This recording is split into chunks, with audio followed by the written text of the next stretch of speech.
अस्सलाम वालेकुम। आज अक्टूबर की 17 तारीख है।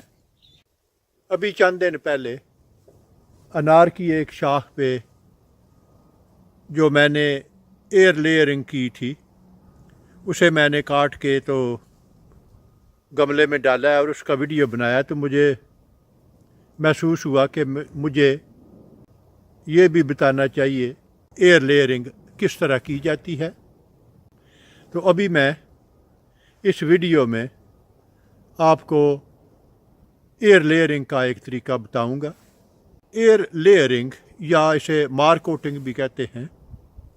ये उन बेशुमार तरीकों में से एक है जिसे इस्तेमाल करके आप एक पौधे से कई पौधे बना सकते हैं। एयर लेयरिंग के लिए मैंने सेब की इस शाख का चुनाव किया है। तो इस मकसद के लिए, क्योंकि मेरे पास ये मोटी शाख मौजूद है, तो मैं इसके तकरीबन 2 या 3 इंच उससे छिलका उतार के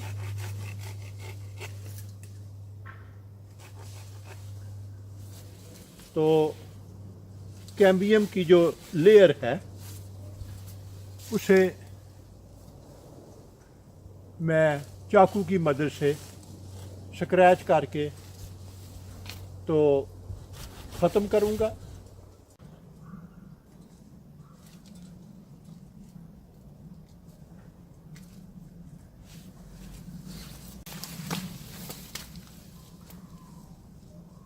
तो आप शाह के इस हिस्से से छिलका उतार दें।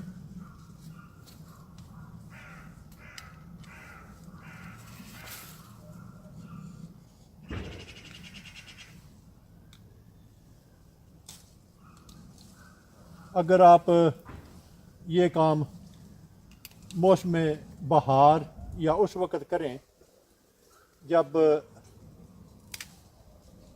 दरख्त जो हैं वो उनकी नशो नमा का अमल जो है वो हो रहा हो, तो उस वक़्त ये काम ज़्यादा आसानी से किया जा सकता है।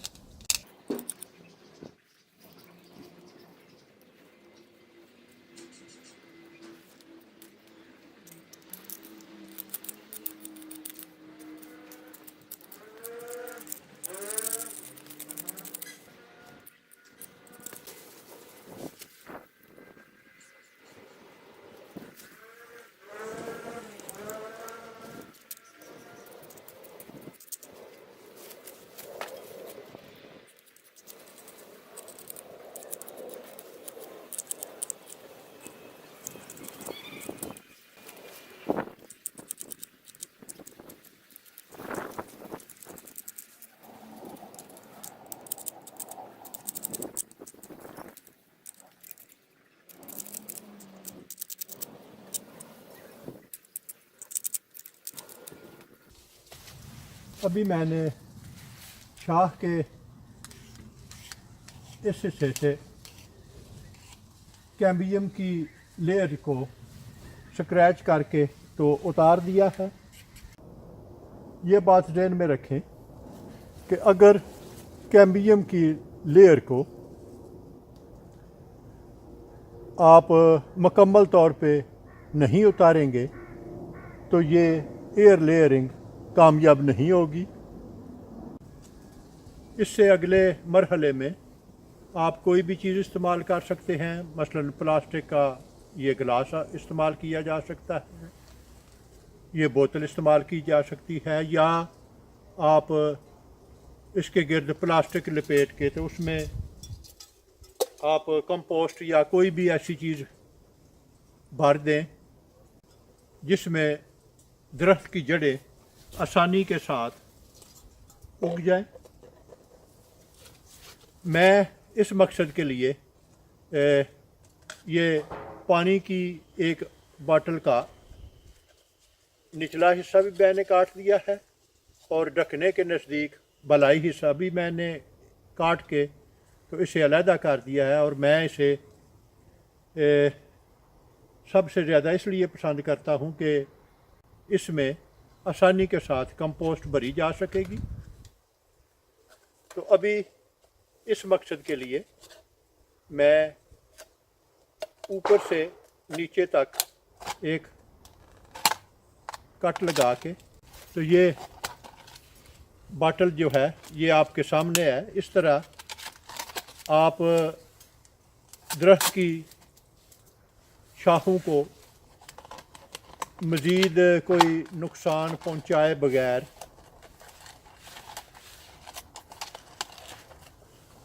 आप बोतल को इस पे फिट कर सकते हैं।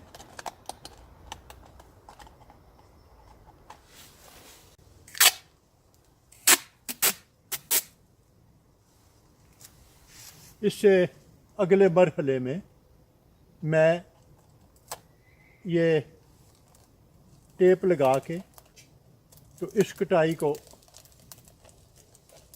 दोबारा जोड़ रहा हूँ।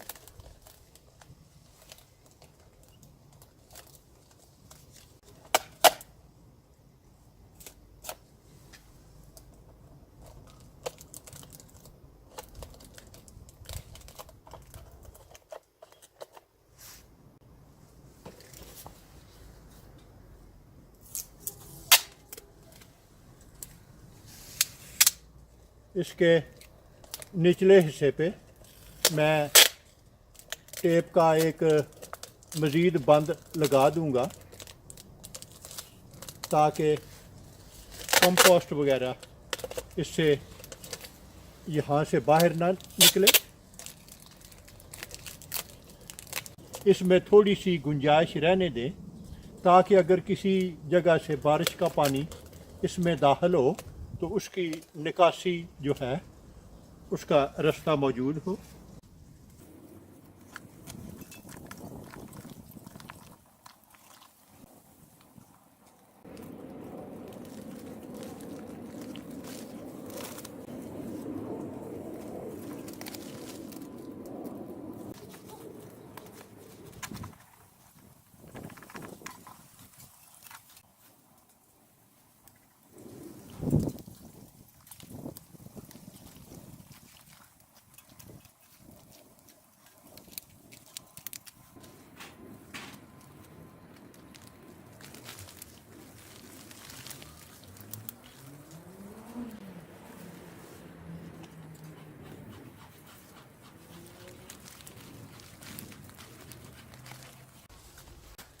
अभी ये मैं प्लास्टिक का एक पीस लेके तो